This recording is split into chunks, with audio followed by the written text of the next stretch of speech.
கர்த்தர் நல்லவர், அவர் கிருபை என்றும் உள்ளது. ஆமென். ரோமர் 9ஆம் அதிகாரம். ரோமாபுரியாருக்கு பவுல் எழுதின கடிதம்.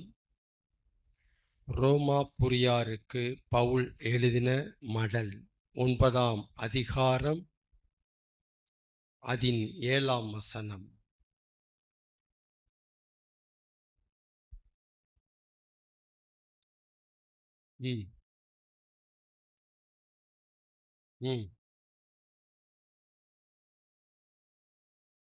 ஈசாக்கினிடத்தில் உன் சந்ததி விளங்கும், பேர் பெறும், வளரும், பரவும், புகழ் அடையும், மகிமை அடையும்.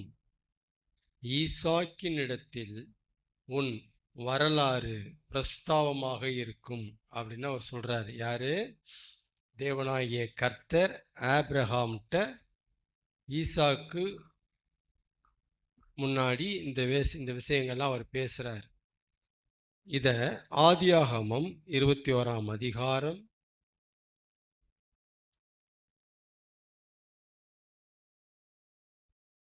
12ஆம் வசனம்.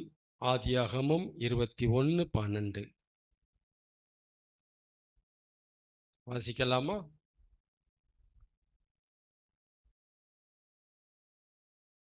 அப்பொழுது தேவன் ஆபிரகாமை நோக்கி,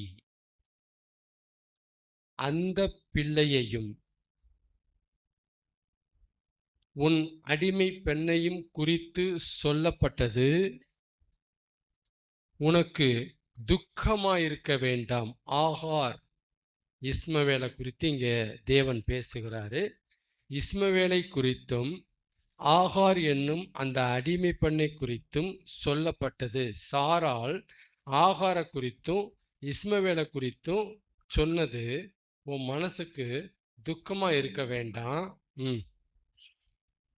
ஏன் அப்படின்னா, இஸ்மவேல் இடத்தில் அல்ல, ஆகாருக்கு பிறந்த அந்த பிள்ளையினிடத்தில் அல்ல, சாராளினிடத்தில் பிறந்த ஈசாக்கின் இடத்தில் உன் சந்ததி விளங்கும், பரம்பும், பேர் பெறும் அப்படின்னு சொல்றார். இதத்தான் பவுல் ரோமாபுரியருக்கு எழுதும் போது எடுத்து சொல்றார் அங்க. ஓகே, இப்ப இஸ்மவேல் இடத்தில் அல்ல, ஈசாக்கின் இடத்திலிருந்து தான் அப்படியே ஜெனரேஷன் நல்ல பிரஸ்தாவம் அடையும், பிரபலியம் அடையும், பிரபலமாகும், ரொம்ப ஃபேமஸ் ஆகும் அப்படின்னு 12 கோத்திரங்களை மனசை வச்சுட்டு பேசுறாரு ஆபிரகாமு. அப்புறம் ஈசாக்க பெறுவனி, ஈசாக்கு யாக்கோப்பை பெறுவான், யாக்கோப்பு 12 கோத்திர பிதாக்களை பெறுவான். அது அப்படியே பெருகும்.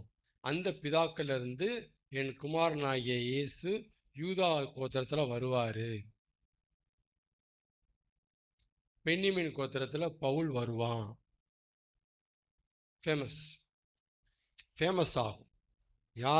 யாரின் இடத்தில் இருந்து?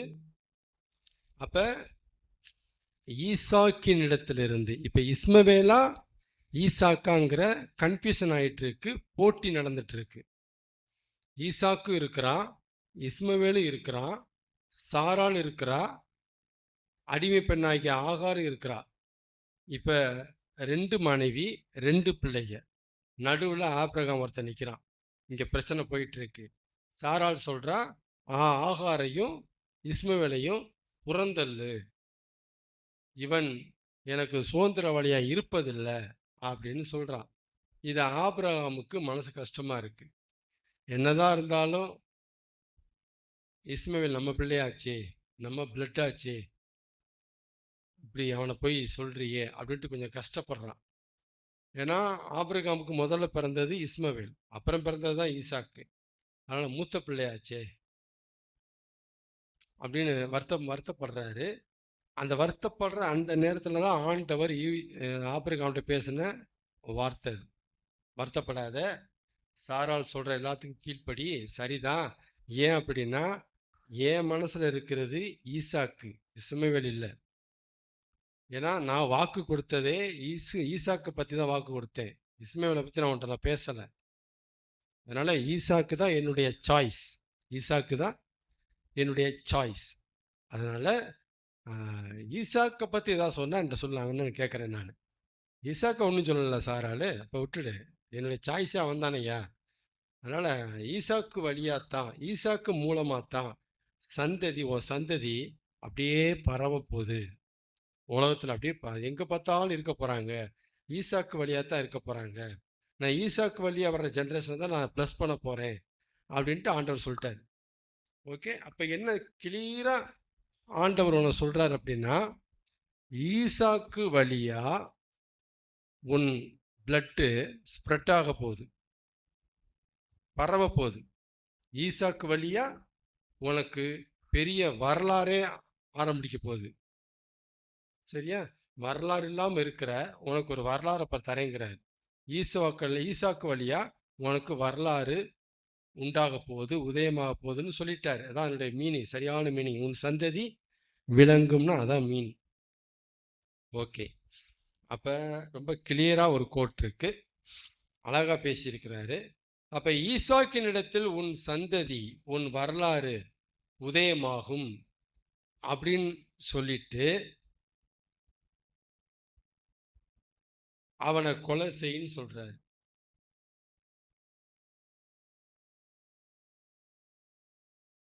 ரொம்ப கிளியரா பேசின வேர்டு அது. ஈசாக்கின் இடத்தில் உன் சந்ததி விளங்கும். இதை எப்ப சொல்றாரு கொலை செய் அப்படின்னா, இஸ்மவேல் கூட இருக்கும்போது சொல்லல. இஸ்மவேலையும் ஆகாரையும் அனுப்பிவிட்டார் ஆபிரகாம்.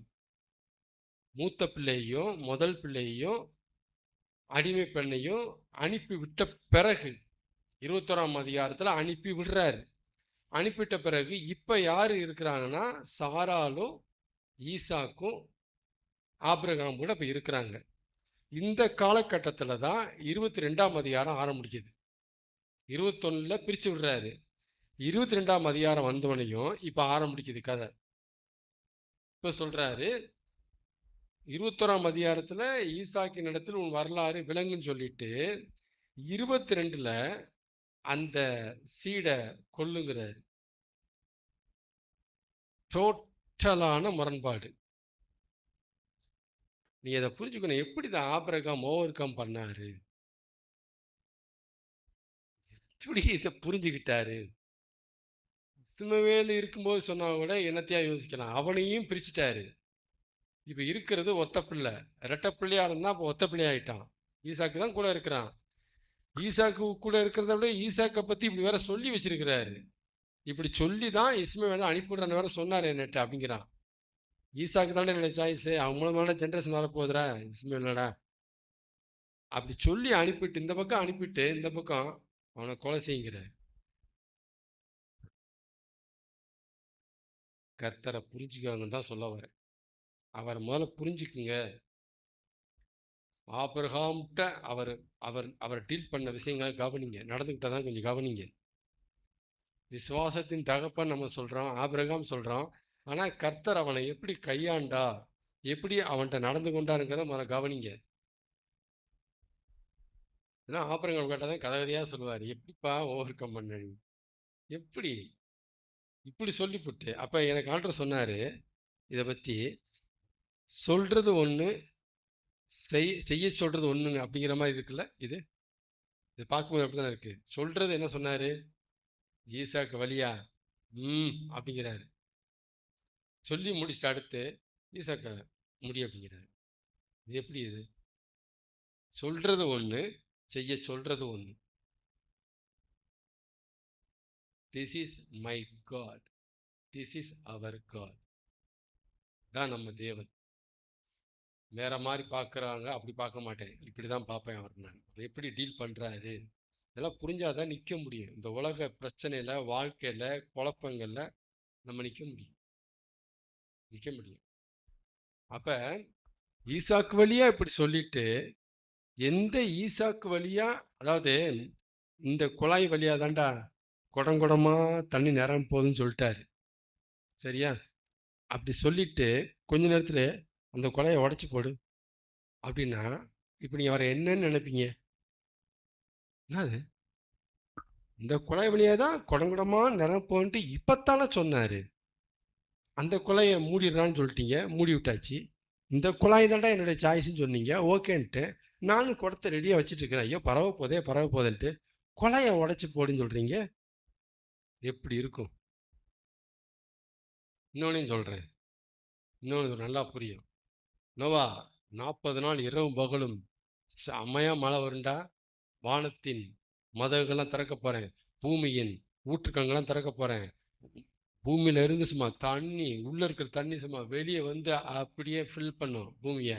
வானத்துல இருந்து பெரிய பெரிய டோரை ஓப்பன் பண்ணி விட்டுருவேன், அப்படி கொட்டும் பெருமழை, கொட்டும் கனமழையில பெருமழை கொட்டும். சரிடா, எல்லாம் வரப்போகுது. நீயும் உன் ஃபேமிலியெல்லாம் வந்துட்டு இந்த அழிவுக்கு தப்பண்டா ஒரு பேழையை ரெடி பண்ணு. சரியா, பேழையை ரெடி பண்ணு. உன்னை நான் காப்பாற்ற பார்க்குறேன், மற்றவெல்லாம் நாசமா போட்டு சாகட்டும், உன்னை காப்பாற்ற பார்க்குறேன்டா அப்படின்னு நோவாட்ட சொல்லிட்டாரு. மழைலாம் இல்லை, அப்ப நல்லா வெயில் இருக்கு. நோவாவும் பேழையெல்லாம் கட்டுறாரு. ஓகே, நல்லா கட்டிட்டு ஆல்மோஸ்ட் ஃபினிஷிங் ஸ்டேஜுக்கு வருது அது. ஓகே, ஃபினிஷிங் ஸ்டேஜ் வரும்போது நோவா அதை உடச்சி போடுங்கிறாரு. எப்படி இருக்கும்?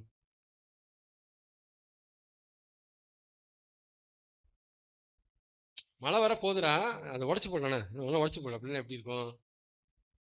சொல்றது ஒண்ணு, செய்ய சொல்றது ஒண்ணு.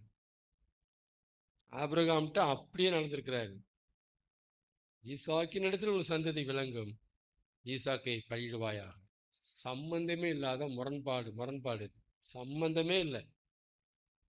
ஈசாக்கின் இடத்தில் ஒரு சந்ததி விளங்கும் சொல்லாம இருந்து சொன்னார்னா யோசிக்க தேவையில்லை. டெஸ்டா, டெஸ்ட். இது சாதாரண டெஸ்ட் இல்ல, பக்கா டெஸ்ட். ஸ்கெட்ச் போட்டு அடிக்கிறாரு, பக்கா டெஸ்ட். சாதாரண டெஸ்ட் இது கிடையவே கிடையாது. ஆபிரகாம்கிட்ட போய் கேட்கணும். அதான் விசுவாசத்தின் தகப்பன்னாங்க, சும்மா இல்ல. இதைத்தான் அந்த எபிரேயர்ல 11ஆம் அதிகாரத்துல எடுத்து எழுதுவாங்க. எப்படி இதை ஃபேஸ் பண்ணாரு, ஃபெய்த்தை எப்படி நிப்பாட்டினாரு. ஈசாக்கினிடத்தில் உன் சந்ததி விளங்கும் என்று சொல்லப்பட்டிருந்ததே அவனோட எழுதி காட்டுறாரு அதை எபிரேயர் 11. அப்புறம் எப்படி கொலை செய்ய துணிஞ்சாரு அப்படின்னா, ஆபிரகாம் அடுத்த நாள்ல போயிட்டாரு. அவரை கோளாறு பிடிச்சவரா பார்க்கல, வேற மாதிரி பார்க்கிறாரு. வாக்கு கொடுத்திருக்கிறாரு, வாக்கு கொடுத்த அவரே வாக்குக்கு முரண்பாடா கொலையும் செய்ய சொல்றாரு. எனக்கு தான் அது முரண்பாடு. ஆனா அவரை பொறுத்த வரைக்கும் மரணத்திலிருந்தும் எழுப்ப வல்லவர் என்று முழு நிச்சயமாய் நம்பி ஒப்பு கொடுக்க போயிட்டான். ஈசாக்க கொலை செய்ய போயிட்டான். தான் ஃபெய்த். இங்க எந்த ஃபெய்த்து ஆபிரகாம்கிட்ட அவனை பாதுகாத்துச்சுன்னா இந்த ஃபெய்த்து, தேவனை பற்றிய அந்த ஃபெய்த்து. வாக்க கொடுத்திருக்கிறாரு, நேர்மையான ஆளு, உண்மையான ஆளு, நல்லவர். அவருடைய கேரக்டர் அவன் புரிஞ்சுக்கிட்டான். ரெண்டாவது என்ன புரிஞ்சுட்டானா, அவருடைய தன்மையை புரிஞ்சுக்கிட்டான். வாக்குத்தத்தம் பண்ணினவர் உண்மை உள்ளவர், இது கேரக்டர். ரெண்டாவது, மரணத்திலிருந்தும் எழுப்ப வல்லவர், சர்வ வல்லவர். தன்மையை புரிஞ்சுக்கிட்டான். கேரக்டரையும் தன்மையும் ஆபிரகாம் புரிஞ்சதுனாலதான் ஃபேஸ் பண்ணிட்டாரு, இந்த டெஸ்ட்டை ஃபேஸ் பண்ணார், கரெக்டா பாஸ் பண்ணிட்டார். புரியுதுங்களா? இதுக்கு ஆபிரகாமுக்குள்ள எவ்வளவு டீச்சிங் போயிருக்குங்கிறது எனக்கு தெரியாது, இது எவ்வளவு ப்ராசஸ் போயிருக்குன்னு எனக்கு தெரியாது இந்த இடத்துக்கு வர்றதுக்காக. செத்த கற்பத்துல இருந்து, செத்த சரீரத்துல இருந்து ஒருத்தனை கொடுத்தாரு. அப்படி வந்த பிள்ளை செத்து போனா கொண்டு வர மாட்டாரா? கொண்டு வர மாட்டாரா? ஆபிரகாமுக்கு இந்த லெசன் எங்க இருந்து கிடைச்சதுன்னா அங்க இருந்து தான் கிடைச்சிச்சு. செத்த உடம்பு, கற்ப செத்து போச்சு, சரீரம் செத்து போச்சு, ரெண்டுமே ஜீரோ. அங்க இருந்து வந்தவன் தான் இந்த ஈசாக்கு. அந்த ஈசாக்க அவரே சாகடிக்கிறாரு, திருப்பி கொண்டு வர மாட்டாரா? கொண்டு வர மாட்டாரு. அதான் அவனுக்கு சப்போர்ட் பண்ணுது. அவர் சொல்லி இருக்கிறாரு, சொன்னாரு, செத்த சரீரமா இருக்கும்போது, செத்த கற்பமா இருக்கும்போது சொன்னாரு. இல்ல வந்துச்சா இல்லையா? வந்துச்சுல. இப்ப என்ன சொல்றாரு?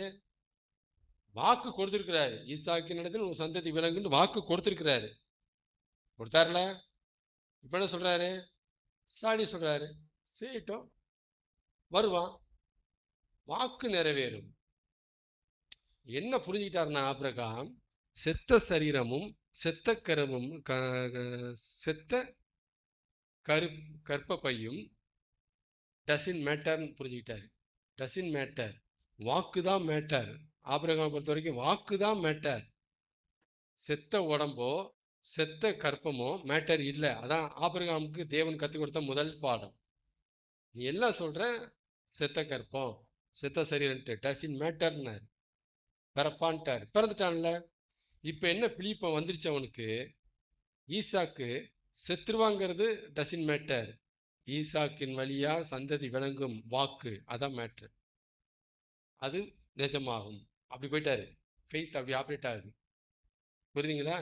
அப்ப அந்த இடத்துல தேவன் தன்னை ப்ரூஃப் பண்ணாம இருந்திருப்பாரே, ஆனால் இந்த ஃபெய்த் ஆபிரகாம்கிட்ட வந்திருக்காது. அவர் அங்க ரெடி பண்ணார் அவனை. இந்த டெஸ்ட்டுக்கு அவன் அங்க ரெடி ஆனான். புரியுதுங்களா? இதெல்லாமே உள்ளுக்குள்ள பின்னி பிணைஞ்சிருக்கு. இந்த ரகசியங்கள் எல்லாமே எப்படி ஆபிரகாம் ஆத்துமாக்குள்ள அந்த சம்பவத்துல ஆபிரகாம் எப்படிலாம் ரோல் பண்ணாரு, இதுக்கு எது பேக் சப்போர்ட்டா இருந்த ஃபெய்த் என்ன, இன்சிடென்ட் என்னன்னா அதுதான். முதல்ல அப்படி ப்ரூவ் பண்ணிட்டு ரெண்டாவது இதை வச்சு இதை புரிடாங்கிறாரு. அப்ப என்ன புரிஞ்சுக்கிட்டார் ஆபிரகாமும் சாராலும்? தேவன் வாக்கு கொடுத்தா வாக்குல மட்டும்தான் கவனம் வைக்கணும். செத்து போச்சு, சாகாம இருக்கு, உயிர் எதுவுமே தேவையில்லை. செத்த சரீரமா இருக்கட்டும், செத்த கற்பமா இருக்கட்டும், ஈசாக்கே சாகட்டும், பட வாக்கு வாக்கு ஜெயிச்சிரும், வாக்கு பலிக்கும். இவங்கெல்லாம் வாக்க அடி கிரிப்பா பிடிச்சவங்க, சூழ்நிலையை பார்க்கவே இல்லை அவங்க. ஆமைனா கர்த்தர் நல்லவர். அதனால நீங்க இதை புரிஞ்சுக்க வேண்டியது, ஒரு பக்கம் ஆபிரகாமுடைய ஃபெய்த்து, இன்னொரு பக்கம் ஆண்டவர் எப்படி நம்மகிட்ட நடந்துக்கிறாரு அப்படிங்கிறத இன்னொரு பக்கம் நல்லா நீங்க புரிஞ்சுக்கணும். எப்படி நம்மகிட்ட நடந்துக்கிறாரு, நம்மளை எப்படி அவர் பக்குவப்படுத்துறாரு, மோல்டு பண்றாரு அப்படின்னு நீங்க புரிஞ்சுக்கணும். எப்படிலாம் நம்மகிட்ட எப்படிலாம் ஒரு குழந்தை மாதிரி வந்து நம்ம ரேஞ்சுக்கு இறங்கி ஒர்க் பண்றாரு. பெரிய ஆண்டவர் கடவுள், அவரு சாதாரண மனுஷனை எப்படி கையாளுறாருங்கிறதான் நீங்க புரிஞ்சுக்க சொல்றேன். புரிஞ்சுக்குங்க. அவர் நீங்க நினைக்கிற மாதிரி இல்ல, அவர் நினைக்கிற மாதிரி நம்மளை டீல் பண்ணுவார். ஆமென். கர்த்தர் நல்லவர். இது ஒரு நல்ல ஒரு டீச்சிங், நல்ல லெசன். ஆபிரகாம் பத்தியும் புரிஞ்சுக்கிட்டோம், தேவனை பத்தியும் புரிஞ்சுக்கிட்டோம். இப்படிதான் நம்ம தேவனை காமிக்க ஆசைப்படணும். இப்படிலாம் புரிஞ்சுக்கணும். தேவனை இப்படிலாம் இருக்கிறாரு. நீங்க ஒன் சைடாவே பேசுறீங்க, எல்லா பக்கமும் அவரை நீங்க பார்க்கணும். பொதுவா பார்த்தாதான் நீங்க வாழ்க்கையில அவரை பின்பற்றவே முடியும். ஒன் சைடா போயிட்டீங்கன்னா வெளியே போயிருவீங்க, முடிஞ்சு. ஆமென். அப்ப தேவன் ஒரு ஸ்பெஷல் அனாயிண்டிங் நம்மகிட்ட வச்சிருக்கிறார். ஒரு ரேர் டீச்சிங் நம்மகிட்ட கொடுத்துருக்கிறார். டிஃப்ரெண்ட் ஐசைட், வித்தியாசமான பார்வை, ஒரு சம்பவத்தை வித்தியாசமா பார்க்கறது. ஆமென். கர்த்தர் நல்லவர். எதையும் அவர்கிட்ட சொல்ல வேண்டிய அவசியத்துல, கர்த்தர்கிட்ட எதையும் சொல்ல வேண்டிய அவசியத்துல நான் இல்லைங்கிறதுனால இல்லை, அவர்கிட்ட எதையும் சொல்ல வேண்டிய அவசியத்துல நான் இல்லைங்க அப்படிங்கிற திமிர்னால இல்லை. அவர்கிட்ட எதுக்கு சொல்லணும்? அவர்கிட்ட சொல்ல வேண்டிய அவசியத்துல நான் இல்லை அப்படிங்கிற திமிர்னால இல்லை. எதையும் நான் அவர்கிட்ட சொல்ல வேண்டிய அவசியத்துல அவர் இல்லை. எதையும் நான் அவர்கிட்ட எடுத்து சொல்ல வேண்டிய அவசியத்துல அவர் இல்லைங்கிறதுனால தான் சில நேரம் எதையும் அவர்கிட்ட சொல்லாம வாயை மூடிட்டு கம்முன்னு இருக்கிறது உண்டு. எதையும் அவர்கிட்ட எடுத்து சொல்ல வேண்டிய அவசியத்துல அவர் இல்லை. இந்த இந்த தாட்டு நம்மகிட்ட இல்லை. ஆனா ஜீசஸ் இதை வலியுறுத்தி சொல்றாரு நம்மகிட்ட. எது இல்லை? எதையோ நம்ம எடுத்து சொல்ல வேண்டிய அவசியத்துல அவர் இல்லை. அவர் இல்லை, அதை புரிஞ்சுக்க நல்லா. அவர் அப்படி இல்லை. ஆனா பிலிப்பியர் என்ன சொல்லுது? தேவனுக்கு தெரியப்படுத்துங்கள் அப்படி சொல்லுது. அதுக்கு அர்த்தமே வேற.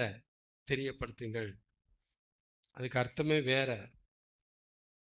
அப்ப எதையும் நாம எடுத்து சொல்ல வேண்டிய அவசியத்துல அவர் இல்லைங்கிறதுனாலதான் சில நேரம் சம்டைம் எதையும் எடுத்து சொல்ல வேண்டிய எடுத்து சொல்லாம வாயை மூடிட்டு அமைதியா இருக்கேன். ஆமேன்.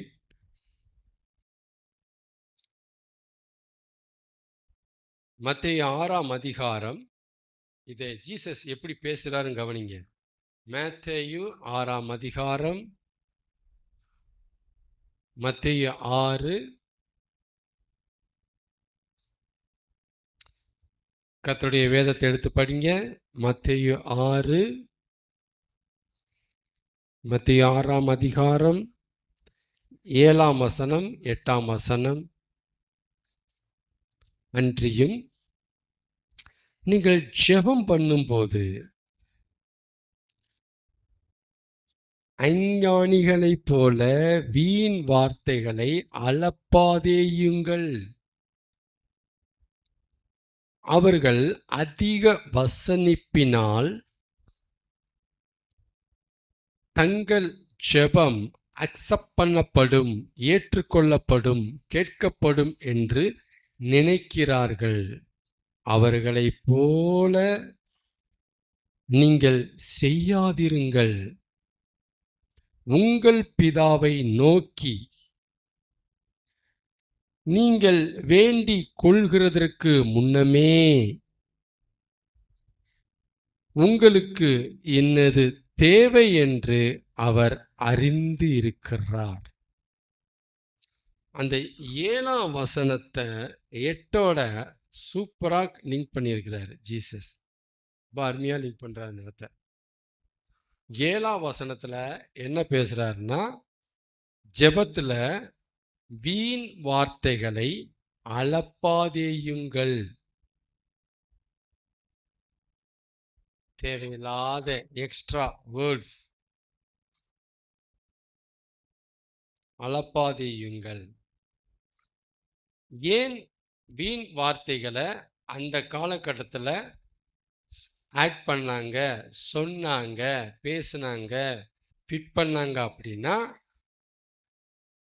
எடுத்து சொல்ல வேண்டியவே அவசியத்துல அவர் இருக்கிறதா அவங்க நினைக்கிறாங்க.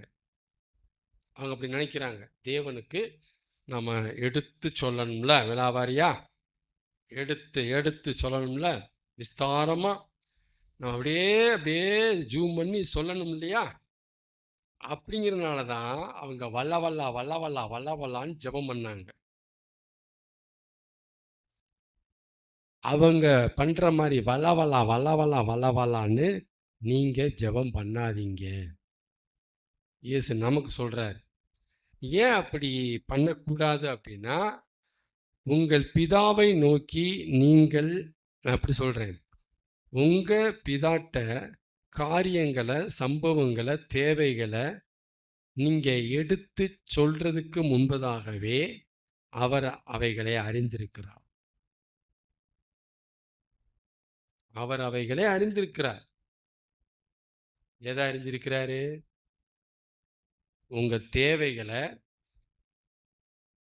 நடந்த சம்பவங்களை, என்ன நடக்குதுங்கிறத நீங்க அவருக்கு எடுத்து சொல்ல வேண்டிய அவசியத்துல இல்லாம இருக்கிறாரு. அவருக்கு தெரியும்,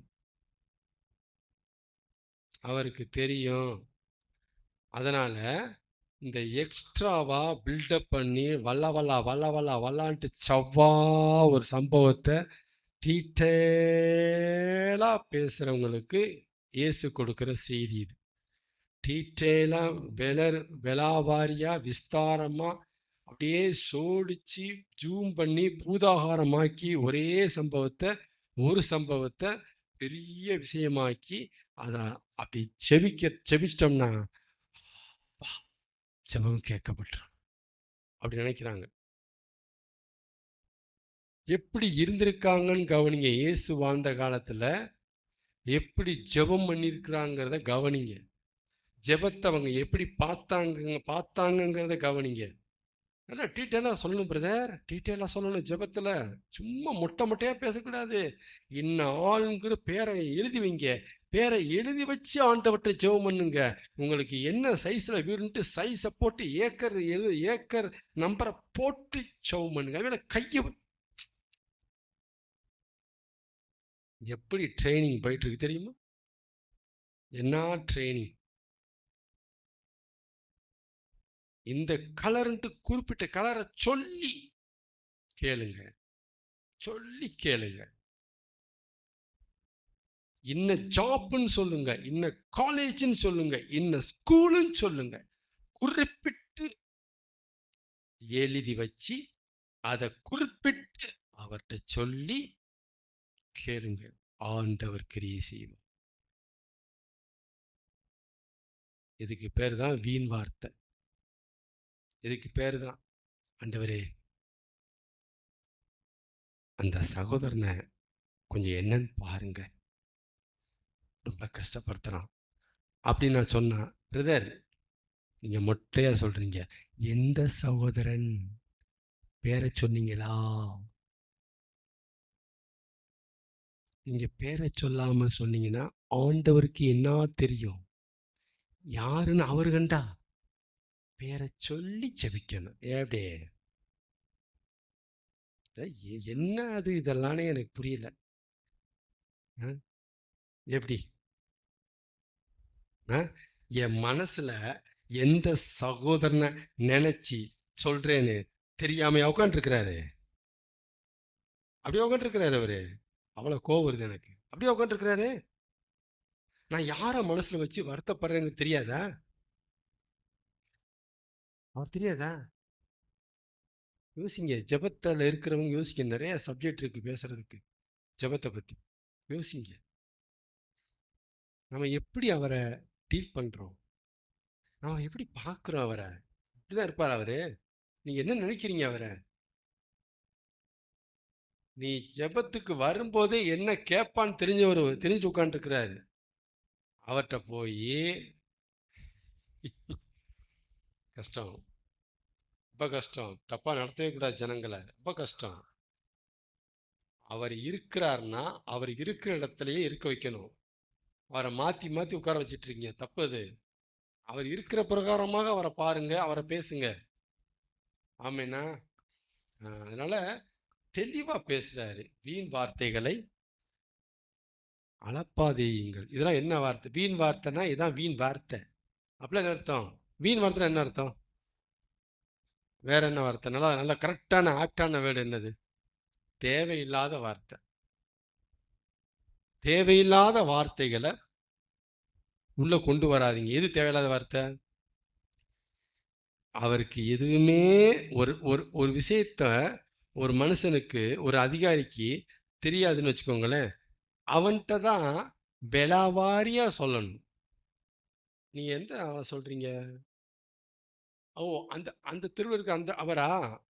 அப்படியே கேட்கும்போது ஆமாங்கய்யா அந்த கரெக்டா சொல்லுங்க, பேரை சொல்லுங்க. நீ வாட்டுக்க அவன் வந்து சண்டை போடுறான்னா எனக்கு என்ன தெரியும்? அவன் அதிகாரி கேட்க தான் செய்வான். இதை அப்படியே எங்க கன்வெர்ட் பண்றாங்க? அங்க ஜபத்துல. தப்பு இல்ல அது. அவர்னா மனுஷனா? தப்பு இல்ல. வீண் வார்த்தைகள்னா சரியான ஆப்டான வேர்டு அன்னெசரி, தேவையில்லாத வார்த்தை. அப்படின்னா அவர் சர்வவியாபி, சர்வஞானி, சர்வ வல்லவர், அதை புரிஞ்சுக்கிட்டு அதுக்கு ஒவ்வாத மெத்தட்ல பண்ற எல்லாமே வீண் வார்த்தை தான். எல்லாமே வீண் வார்த்தை, வேஸ்ட். ரொம்ப வர்ணனையா ஜோடிச்சு இந்த மாதிரி விட்டுருங்க. இதையே விட்டுருங்க, இதையே விட்டுருங்க. தப்பு. ஆண்டவர்கிட்ட எப்படி பேசணும்ட்டு அவரே கற்றுக் கொடுக்கிறாரு. அவர் சர்வஞானி என்பது உண்மையானால் அவர்கிட்ட எப்படி பேசணும், எல்லாமே தெரிஞ்சுட்டு உட்கார்ந்துருக்கிறாருன்னா எப்படி பேசணும்? நீங்க வர கேட்கறதுக்கு முன்னாடியே தெரிஞ்சிருக்கிறாருன்னா அப்ப எப்படி பேசணும்? ஒருபடி எப்படி பேசணும்? யோசிக்கணும் அதை. எல்லாமே தெரிஞ்சுட்டு உட்கார்ந்துருக்கிறாரு. நாம கேட்கறதுக்கு முன்னாடியே அதையும் தெரிஞ்சுட்டு உட்கார்ந்துருக்கிறாரு. அப்ப அவர்கிட்ட எப்படி பேசணும்? ஆமேனா? எப்படி பேசணும்? ஆமே. இதெல்லாம் எப்படி சொல்றது? ஜெப ஒழுங்கு. குழந்தை மாதிரி, சின்ன பிள்ளை மாதிரி ஜெபத்தை குறித்து இயேசு பேசிட்டு போயிருக்கிறார். வீண் வார்த்தையில் அளப்பாதேயுங்கள், உங்கள் பிதாவை நோக்கி வேண்டிக் கொள்வதற்கு முன்னமே உங்களுக்கு வேண்டியது என்னதென்று அவர் அறிந்திருக்கிறார். அப்ப நான் புரிஞ்சுக்கிட்டேன். எப்ப எனக்கு இது புரிய வந்ததோ, என்னைய சொல்றேன், எப்படி இந்த சப்ஜெக்ட் ஆழமா போச்சோ, தேவையில்லாத அன்னெசரி வேர்ட்ஸே வராது. நம்பர் 1. இப்ப இந்த வீண் வார்த்தைகள் ஜெபத்துல நுழையாம போனதுனால ஆட்டோமேட்டிக்கா சுருக்கமா கேட்கறதுக்கு இடத்துக்கு வந்தாச்சு. சுருக்கம். இதுதான் சாலமன் எழுதுவாரு, நீ தேவாலயத்துக்கு போகும்போது ரொம்ப பேசாத, தேவன் வானத்தில் இருக்கிறார், நீ பூமியில இருக்கிறாய். அப்படிலாம் என்ன அர்த்தம்? எல்லாரும் தெரிஞ்சுதான் உட்கார்ந்து இருக்கிறாரு, வானத்துல இருக்கிறாரு. நீ கீழே இருக்கிற, மேல இருக்கிறார், எல்லாம் தெரிஞ்சுதான் உட்கார்ந்து இருக்கிறாரு. உன் வார்த்தைகள் சுருக்கமா இருப்பதாக. பாருங்க எப்படி பேசுறாரு சாலமன். ஜீசஸ் அது எப்படி அதுக்கு அழகா விளக்கம் பேசுறாரு பாருங்க. அதனால இன்னைக்கு 2 டாபிக் ஆண்டவர் பேசியிருக்கிறாரு. ஒன்னு தேவனை குறித்த ஒரு பார்வை, அவரை புரிஞ்சுக்கணும், எப்படி டீல் பண்றாரு. இன்னொன்னு ஜெபத்தை நாம் எப்படி டீல் பண்ணணும், அணுகணுங்கிறத இன்னொரு டாபிக் பேசியிருக்கிறார். இப்படி குட்டி குட்டி டாபிக்கா சேர்ந்துருக்கு, அவ்வளவு பேசியிருக்கிறார். புரிஞ்சுக்கிட்டீங்களா? ஆமேனா? அதனால ஜெபத்தை நீங்க இப்படி கையாளணும். ஓகே. எவ்வளோ பெரிய ஊழியக்காரர் வந்து பேர் எழுதி ஜெபம் பண்ணுங்க, இந்த மாதிரி லிஸ்ட் எல்லாம் போட்டு சொன்னாலும் சிரிச்சுட்டு வந்துட்டே இருங்க.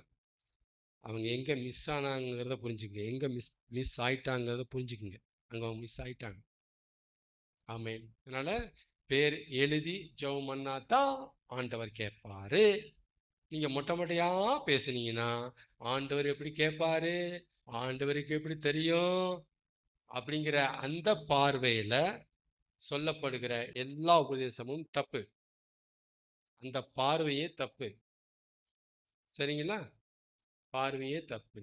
மற்றவங்களுக்கு தெரியறதுக்காக பிரேயர் பண்ணக்கூடாது, ஆண்டவர் தெரியறதுக்காக பிரேயர் பண்ணணும். சரிங்களா? அதனால அதுதான் அவங்க அந்த அவரை பத்தி உள்ள போகல அப்படின்னா கேள்வி வந்துகிட்டே இருக்கும். அவர் இருக்கிற இடத்த புரிஞ்சுக்கிட்டீங்கனாலே கேள்வி ஆஃப் ஆயிரும். அவர் எந்த இடத்துல உட்கார்ந்து இருக்கிறா முதல்ல புரிஞ்சுக்கணும். ஆமேன். நல்ல ஜெபம் பண்ற ஜெப வீராங்கனைகள் இந்த வீடியோ பார்த்து கரெக்ட் பண்ணிக்கிங்க. கர்த்தர் நல்லவர். ஆமேன்.